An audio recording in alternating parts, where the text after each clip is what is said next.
I'm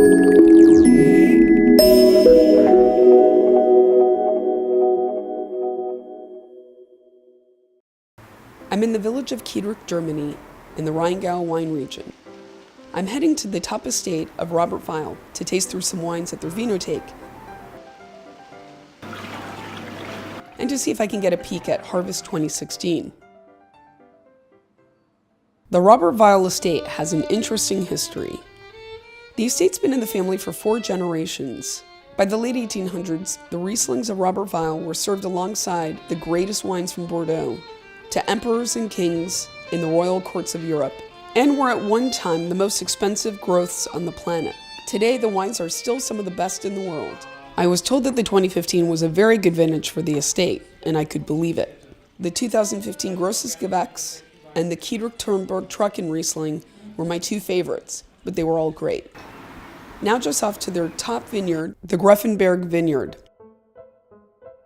The estate has a total of 220 acres under vine, 100% of it Riesling. The stony soil of Greffenberg is mostly made up of phyllite mixed with loess and loam. And the wines from this vineyard have produced some very expensive wines for the Weil estate. In 1999 and 1921, Kiedricher Berg Auslese growth fetched about 20,000 Deutschmark per bottle.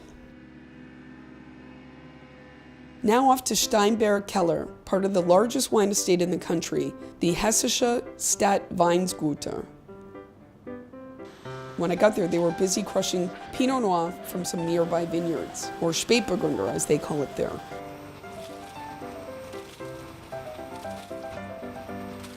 The estate is very high-tech and even has a machine that can select by the individual grape as opposed to by the bunch. In summary, 2016 in the Rheingau, like in most of Europe, started off the season with variable damp, cold weather that later in the season turned warm and relatively sunny, allowing the grapes to achieve good ripeness levels. The only downside appears that yields are slightly down between 10 and 20%. Otherwise, 2016 looks like it's another solid vintage. Well, that's all for now from the Rheingau region, Germany, and our Harvest 2016 report. Over and out.